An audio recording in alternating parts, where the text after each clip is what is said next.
Welcome to New West Technologies RMS 100 Store Operations Administrator video training series. Today we are going to be covering Store Operations Administrator and how to create or restore a database. So first thing we're going to do is we're going to launch Store Operations Administrator. Now, I am assuming you have already watched the video series to set up our SQL database. SQL is the back-end program that is used that we use Store Operations Administrator to point to so that we can run our programs, whether it's the point of sale or the manager program. Store Operations Administrator basically points to that SQL database. So in order to create a new database, we need to connect to this SQL Server. So I'm going to go to File Connect, or I can just click Connect right here. So wherever my SQL Server is located, that is the IP address or the computer name that I need to put in. Currently, the SQL database is running locally on my laptop, so I can just leave this local. I will need to put in my SQL password, and then I can click OK in order to connect to my SQL database. Now, sometimes when you install SQL, you might have installed it where it has what's called an instance name. If we have done that, we basically need to put in / whatever the instance name is. For example, SQL Express is the default instance name when you install SQL 2005. Now, if you're not sure of your instance name, or if you can't connect for some reason, you can always browse over to your SQL installation and figure out what the instance name is. Because I'm local, SQL is installed locally on this laptop that I'm using. If I look at Microsoft SQL Server 2005, and if I go to Configuration Tools, then SQL Server Configuration Manager, if I bring this program up, it's actually going to show me what my instance is called. In this case, on this computer, it is MS SQL Server.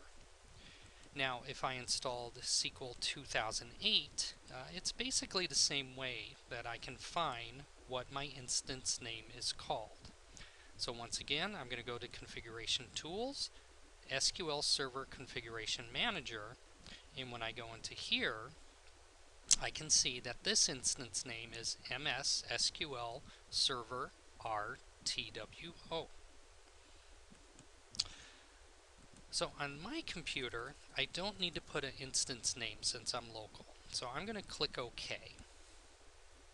This connects me to my SQL database.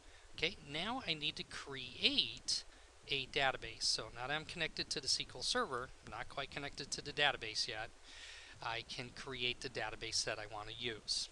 If I go to Database, Create, this is going to walk me through the database creation wizard. I'm going to click Next on this screen. This is what do I want to call the database. In this case, I'm just going to call it Demo. Go ahead and leave the initial size, the default 20 megs. In fact, we're going to leave a lot of this just default. So database growth, we're just going to leave default. Now this is where I will browse to the database that I want to restore. So if I click on the magnifying glass, if I click on the drop-down arrow, you get with Microsoft Retail Management Systems Store Operations 2 default databases. If you notice the path, see Program Files, Microsoft Retail Management Systems Store Operations, and within there we are going to have a folder called DB Files, Database Files.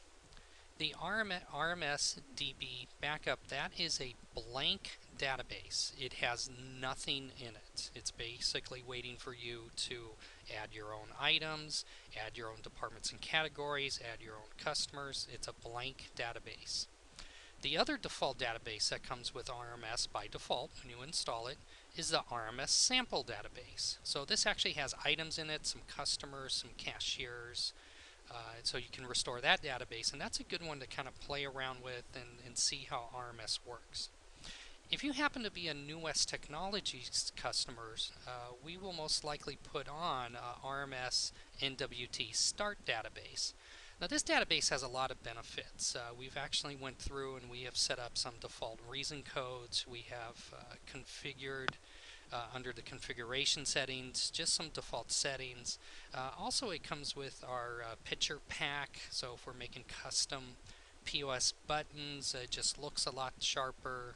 We have started this database off with a custom touchscreen keyboard down below. So if you're interested in that, please let us know at newwesttech.com and we can get you that database.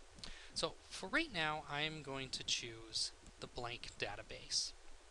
I'm going to click OK, Next, and Finish. So this demo database is now being restored to my SQL Server. So this should take just a few seconds. And of course, depending upon the speed of your computer, it could take a little more time, a little less time. It just depends on a number of different things. So there we go. It's going across. Notice database name is demo. That's what I called it. And we'll have a message pop up here any minute that says finished. Alright, there we go. Restore is complete. So click OK. One more default button to click on, which should pop up here. There we go. And OK. Now, I need to tell this computer about that database that I just created. If I go down to File, Configuration, or I can click on this button, Configuration, I can type in here, Demo. If I click Test Database Connection, that'll go through and make sure that I am connected to this new demo database that I have created. That is how you restore a database using Store Operations Administrator. Make sure you visit and view some of our other video training series. We cover a lot more stuff, and it's great to have you with us on this one. Thank you.